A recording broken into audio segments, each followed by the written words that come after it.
Break के बाद वक्त हो चुका है यूपी बुलेटिन का, जहां शुरुआत करेंगे प्रतापगढ़ से। गौरा माफी में चोरों ने हीरालाल गौतम के घर से लाखों रुपए के जेवरात और अनाज चोरी किया, और साथ ही बताएंगे कैसे अकबरपुर में पुलिस ने गौवध निवारण अधिनियम से वांछित अभियुक्त मोहम्मद रज्जाक को मुठभेड़ के बाद गिरफ्तार किया है। और बात करेंगे औरैया की, जहां पर हाईकोर्ट ने पूर्व ARTO सुरेश तिवारी के खिलाफ FIR करने के आदेश दिए हैं। ऐसी तमाम खबरों पर करेंगे विस्तार से चर्चा। प्रतापगढ़ जनपद के आसपुर देवसरा थाना क्षेत्र के गौरा माफी निवासी हीरालाल गौतम ने पुलिस को दी गई तहरीर में बताया कि बीते 24 सितंबर की रात में उनके दरवाजे का ताला तोड़कर चोर बहू और बेटी के लाखों रुपए के जेवरात चोरी कर ले गए। चोर अनाज की बोरी भी उठा ले गए और उनका पूरा परिवार बाहर सोया हुआ था। सुबह जब परिवार के लोग घर में गए तो पेटी, बॉक्स का टूटा हुआ ताला और सामान बिखरा हुआ देखा तो घटना की जानकारी हुई।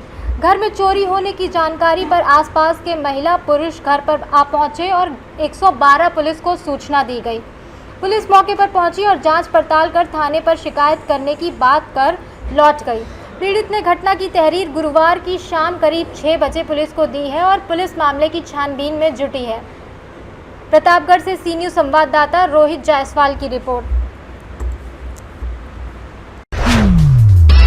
कोतवाली अकबरपुर पुलिस की टीम ने इंस्पेक्टर श्रीनिवास पांडे के नेतृत्व में गोवध निवारण अधिनियम से जुड़े वांछित अभियुक्त मोहम्मद रज्जाक को मुठभेड़ के बाद गिरफ्तार किया। मामला मुआवजा संख्या 731/2025 के तहत दर्ज था। पुलिस अधीक्षक अभिजीत R शंकर ने इस सफलता पर कहा कि पुलिस अपराधियों पर सख्ती से कार्रवाई कर रही है और समाज विरोधी तत्वों को बख्शा नहीं जाएगा। इस कार्रवाई से क्षेत्र में सुरक्षा का माहौल और मजबूत हुआ है। दिनांक 25/9/2025 को रात में मुखबिर खास सूचना जनपद अम्बेडकर नगर का थाना अकबरपुर को प्राप्त हुआ कि थाना पर पंजीकृत मुकदमा 731/25 अंडर सेक्शंस 3/5A/8 गोवध निवारण अधिनियम का मुलजिम मोहम्मद रज्जाक पुत्र बुलाकी द्वारा कहीं भागने का फिराक में मालेपुर रोड से जा रहा है। सूचना मिलने पर तुरंत ही पुलिस फोर्स द्वारा मालेपुर रोड पहुंचकर चेकिंग लगाया गया था। पुलिस फोर्स के देख के अभियुक्त द्वारा रेल पटरी के तरफ खेतों के तरफ भाग गया। पुलिस फोर्स भी उनके पीछा किया और उनको सरेंडर करने के लिए कहा गया था। इस पर अभियुक्त द्वारा पलट के पुलिस फोर्स के ऊपर अपना अवैध असलाहा से फायर किया गया। अपना जान बचाने के लिए सीखे हुए तरीके से पुलिस फोर्स 8 पकड़ के जवाबी फायरिंग का कार्रवाई किया गया। इस जवाबी कार्रवाई में अभियुक्त का बाएं पैर पर गोली लगी है। घायल अभियुक्त को तुरंत ही इलाज हेतु CHC अकबरपुर भेजा गया है, जहां पर उनका स्थिति सामान्य बताया जा रहा है। मुलजिम के कब्जे से एक 315 बोर का तमंचा, एक जिंदा कारतूस एवं एक खोखा कारतूस बरामद किया गया है। गिरफ्तार किया गया अभियुक्त को इलाज के बाद न्यायालय के सामने पेश कराकर आवश्यक विधिक कार्रवाई किया जाएंगे। मौके पर शांति। अंबेडकर नगर से सी न्यूज़ संवाददाता अजय कुमार उपाध्याय की रिपोर्ट। हाईकोर्ट ने पूर्व ARTO के खिलाफ प्राथमिकी दर्ज करने के आदेश दिए हैं और 3 माह में जांच पूरी कर रिपोर्ट प्रस्तुत करने को कहा।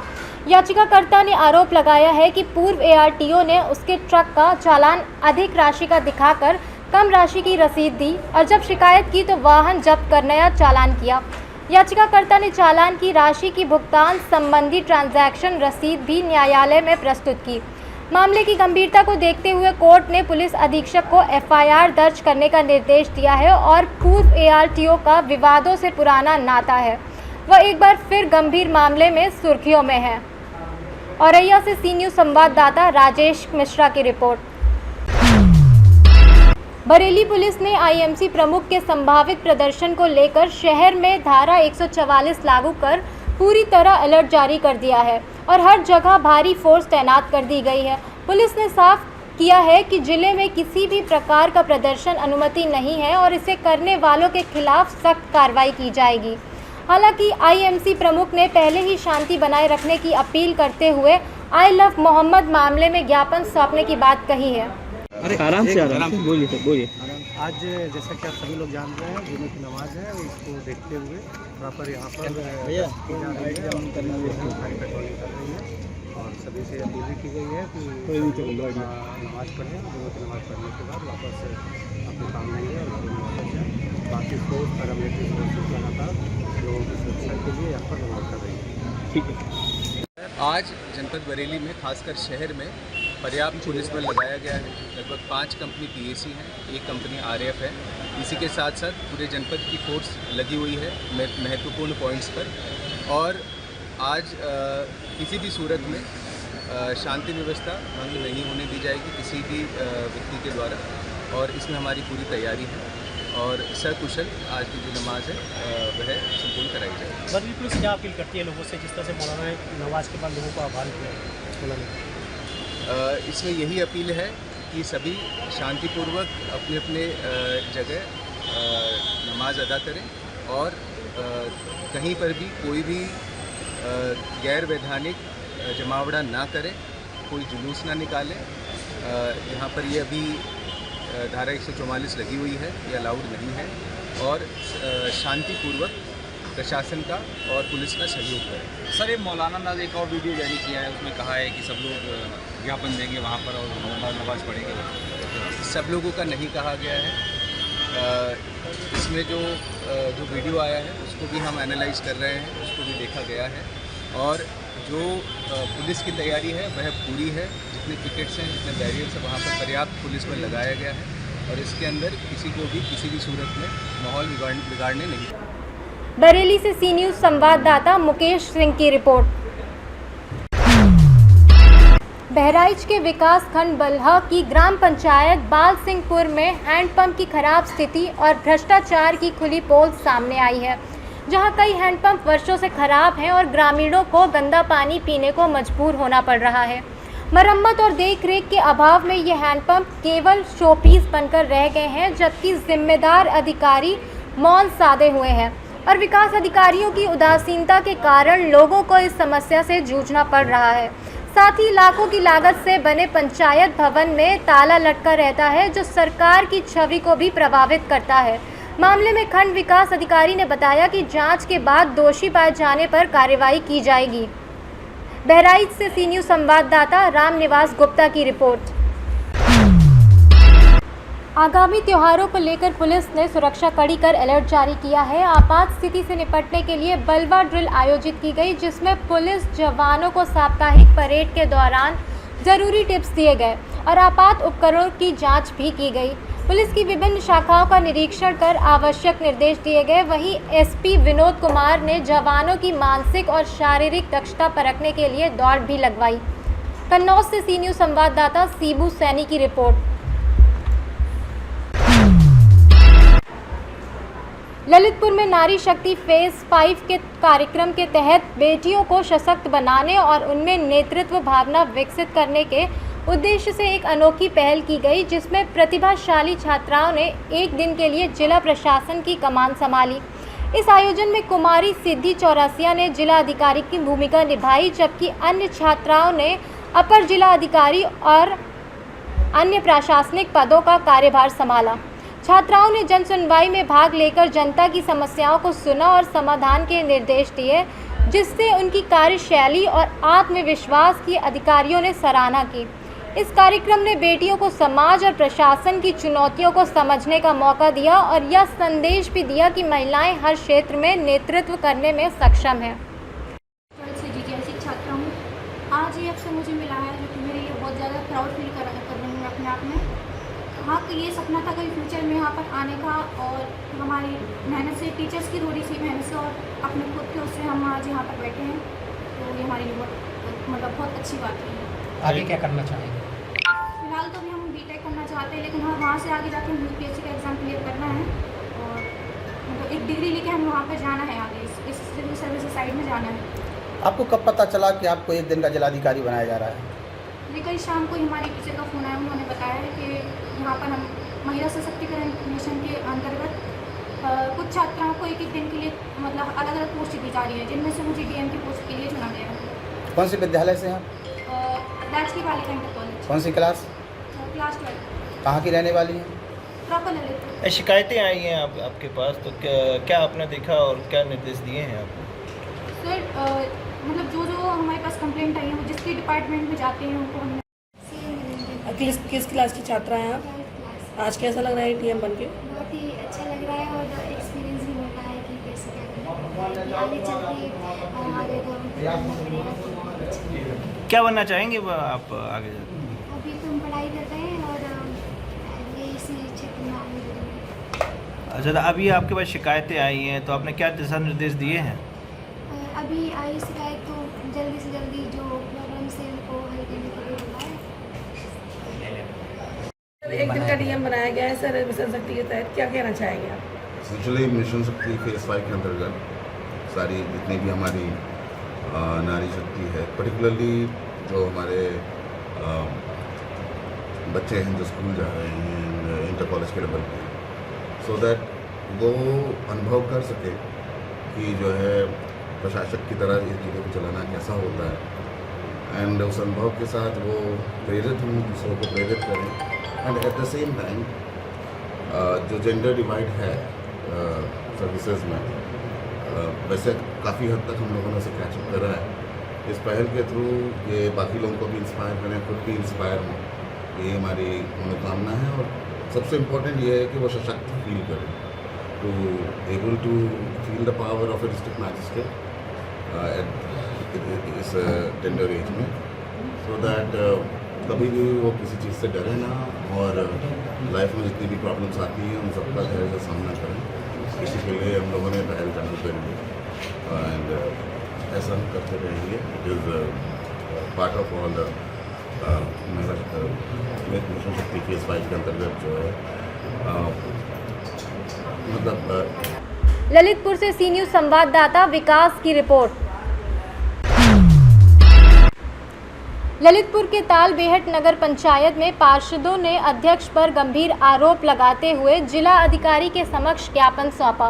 पार्षदों का आरोप है कि अध्यक्ष मनमाने ढंग से काम करते हैं, सुझावों को अनदेखा करते और विकास कार्यों में पक्षपात करते हैं, जिससे नगर पंचायत के कामकाज और जनता की समस्याओं का समाधान प्रभावित हो रहा है। पार्षदों ने चेतावनी दी है कि यदि निष्पक्ष जांच कराकर सुधार नहीं हुआ तो वे सामूहिक रूप से त्याग पत्र देने को मजबूर होंगे, जिससे नगर पंचायत की राजनीति में बड़ा बदलाव आ सकता है। जिला अधिकारी ने मामले की जांच का आश्वासन दिया है और अब जांच के बाद ही मामले की सच्चाई सामने आएगी। वो कहाँ से आए आप सभी? अवधेश पारिया हमारा नाम है, नगर पंचायत के पार्षद हैं हम। किस संबंध में आपका ज्ञापन? नगर पंचायत अध्यक्ष पुनीत सिंह की मनमानी के विरोध में हम लोग नगर यहाँ डीएम साहब के पास आए हैं। वो अपनी मनमानी कर रहे हैं, हम लोगों की सुनते नहीं हैं। वो पार्षदों की अपने हिसाब से अपने उससे वो नगर पंचायत चला रहे हैं। हम लोग उन लोगों से काफ़ी परेशान हैं चेयरमैन साहब से। कई बार हम लोगों की बैठक हो गई, कई अच्छे लोगों ने बैठक कराई, लेकिन वो अपनी मनमानी के अलावा किसी की सुनने को तैयार नहीं। कौन सी आपकी ऐसी मांगे हैं जो वो मानते हैं? सबसे पहले हमारी ये समिति की जो नपूर में समितियाँ बनाई थी, वो समितियाँ बना के और जो समिति के जो पार्षदों के पावर होते हैं वो पार्षदों को पावर दो। सारे आप लिए बैठे तानाशाही से काम कर रहे हैं आप किसी की सुनते नहीं हो। हम लोग कुछ भी कहते हैं नगर में, किसी भी चीज़ की कहते हैं, किसी भी वार्ड में नाली सफाई कोई भी चीज़ कहते हैं, अपने हिसाब से करते हैं वो काम। हम लोगों की पार्षदों की इसके पहले भी आपने एक बार शिकायत की थी? जी बिल्कुल की थी। क्या हुआ उसके बाद? कुछ नहीं हुआ। वो हम लोगों ने सर शिकायत दी थी। किस बात? हमारा नाम शर्मन वाल्मीकि है और मेरी पत्नी पार्षद हैं 6 नंबर वार्ड से। क्या वो आज आई नहीं है क्योंकि नवदुर्गा चल रही है, तो इसलिए हम लोग आए। क्या मामला लेकर आए? मामला पिछली बार ये दिया था कि बोर्ड मीटिंग में नहीं बुला रही थी हम लोगों को, मतलब अपने बंद कमरे में बोर्ड मीटिंग करे, तो डीएम साहब से हम लोगों ने गुहार लगाई थी कि हम लोगों को बाकायदा बाई पोस्ट व डाक से हम लोगों को डीएम वो उसमें एजेंडा पहुँचाया जाए बोर्ड मीटिंग में। उसके बाद से एजेंडा आ रहा है हमारे पास बाई पोस्ट। अभी कितनी बोर्ड मीटिंग हो गई है उनके अध्यक्ष बनने के बाद? ये कोई जानकारी नहीं है, क्योंकि वो अपने हिसाब से बोर्ड मीटिंग लिख लेते हैं। मीटिंग होती है तो वहाँ मीटिंग लिखी नहीं जाती है। मौखिक रूप से आप अपने प्रस्ताव पार्षद रखते हैं, मगर पार्षदों को कोई प्रस्ताव वहाँ पे पास नहीं हो रहे। वो अपने तरीके से काम कर रहे हैं, अपने तरीके से तालबेहट में जो भी उन्हें जहाँ लगता है, जैसे उनकी चहेते लोगों की साइड है या जो भी है, वहाँ रोड मतलब पार्षद के हिसाब से कोई काम ही नहीं हो रहा। वहाँ कोई अगर पार्षद कह रहा है तो भी काम नहीं, मतलब मनमानी हो रही है। क्या मांगे आपकी, क्या चाहते हैं? मांगे ये हम लोगों की कि साफ तरीके से स्वच्छ तरीके से काम हो तालबेहट में, और जो शासन की मंशा है, जो जितनी भी जो निधि है शासन से जिस हिसाब से जो आ रहा है उस हिसाब से व्यय खर्च हो और विकास तालबेहट में विकास हो, मगर वहाँ इस तरह का कोई हो नहीं रहा है। शायद हमें लगता है। ललितपुर से सी न्यूज़ संवाददाता विकास सोनी की रिपोर्ट। मुरादाबाद के थाना मुड़ा पांडे क्षेत्र में गौरक्षा सेना के जिला महासचिव अल्पसंख्यक मोर्चा के नेता पर देर रात बदमाशों ने जानलेवा हमला किया। उन्होंने पुलिस को दी गई तहरीर में बताया कि कार्यालय से घर लौटते समय पहले से घात लगाए बदमाशों ने उन्हें रोककर मारपीट की और जब वह भागने लगे तो एक बदमाश ने अवैध तमंचे से फायर किया, जिससे वह बाल बाल बच गए। और असीम अली ने हमलावरों में से एक को पहचान लिया है और आरोप लगाया कि गांव के पूर्व प्रधान से उनकी रंजिश है, जो पहले भी धमकी दे चुका है। पुलिस ने मामला दर्ज कर जांच शुरू कर दी है और घटनास्थल के सीसीटीवी फुटेज खंगाले जा रहे हैं और गवाहों के बयान लिए जा रहे हैं। सुरक्षा के लिए भी आवश्यक कदम उठाए जा रहे हैं और अपराधियों की पहचान के लिए विशेष टीम गठित की गई है। आसिम जी चौकिया हुए हैं, क्या पूरा मामला? जी मैं मुरादाबाद से आ रहा था। मुरादाबाद से मैं मेरा ऑफिस है प्रकाश मार्केट पे जी, तो कोई फैसला हो रहा था। हाँ फैसला हो रहा था। मैं आ गया 9:30 बजे अपने घर को। मैंने बच्चों को फोन करा, बेटे मैं आ रहा हूँ। कहाँ पर है आपका घर? मैं मिलक झंडे वाली में जी। हाँ, और स्कूल ईसाई वाले स्कूल के सामने भी। अच्छा, तो मैं वहाँ से सिगरेट पीते पीते आराम से आ रहा था। स्कूल के गेट पे पहले धार लगा हुए 3 बदमाश बैठे हुए थे उसमें। 3 बदमाशों में से एक बदमाश लंबा था, उस्मान दीपुर का। हाँ, उनने मेरे हाथ सफाई करी, जिम में हाथ डाला और जिम में हाथ डालने के बाद हाँ वो छीनी झपटी हुई, मेरी गाड़ी छीनी। अब वो गाड़ी गिर गई इसमें। तो गाड़ी गिर गई तो उन्होंने 2-3 झापड़े मारे। 2-3 झापड़े बोले वो तो ज़्यादा बदमाश बनता है, आरस वाला बनता है। मैं आरस वाला नेता हूँ, जिला सचिव हूँ मैं इलाके का। तो वो बदमाशी किस्म का है। तो उनने क्या नाम 2-3 झापड़ मारे और जब मैंने देख लिया कि 3 जने ये मारने की तलाश में है मेरी, तो मैं भागा हूँ। तो पीछे इन्हें फैल खड़ा। हाँ, जब फैल खड़ा तो मैं रोका नहीं, रोकूंगा मैं सब चीज़ छोड़ कर मैं गिरता गिरता अपने घर पहुँच गया। कितने समय की घटना होगी? ये है 9:55 की। जब पुलिस को सूचना लगा दी है? हाँ, पुलिस को सूचना दे दी। मौके पर पुलिस पहुंची थी? जी मौके पर पहुंची। सब चीजें बार मिली हैं। अरे जिन्होंने आपके ऊपर हमला किया है आसिम जी, जी उनसे कोई पुरानी दुश्मनी है? जी वो दुश्मनी क्या है, वो मुझसे मना करते हैं कि बोले वो क्या नाम है, तू आरएस में है, तू आरएस छोड़ दे। वो बदमाश किस्म के हैं। रंजीत चलिए। मुरादाबाद से सी न्यूज़ संवाददाता जाबिर की रिपोर्ट।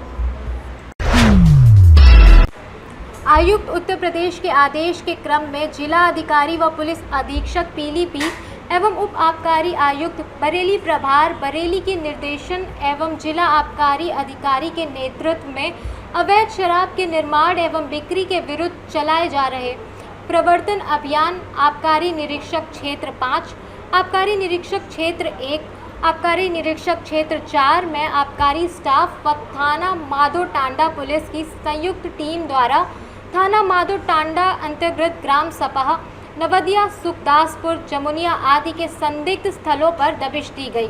दबिश के दौरान मौके पर लगभग 80 किलोग्राम लहन नष्ट करते हुए 45 लीटर अवैध कच्ची शराब बरामद की गई एवं 3 अभियोग पंजीकृत कर 3 अभियुक्तों को जेल भेजा गया। जिला आबकारी अधिकारी महोदय कल्पना राजद, आबकारी निरीक्षक दीपक कुमार, आबकारी निरीक्षक आशुतोष तिवारी, आबकारी निरीक्षक मनीष कुमार, CL यादव, प्रधान आबकारी सिपाही देवदत्त यादव, फतेह सिंह, विनोद कुमार, महेश यादव, वीरेंद्र कुमार यादव, अनिल कुमार, थाना माधो टांडा पुलिस स्टाफ सहित मौजूद रहे। पीलीभीत से सी न्यूज़ संवाददाता हैदर खान की रिपोर्ट। फिलहाल के लिए इस खास बुलेटिन में बस इतना ही। देश दुनिया की तमाम बड़ी खबरों को जानने के लिए जुड़े रहिए सी न्यूज़ भारत के साथ। हर खबर आपके साथ, आपके हाथ।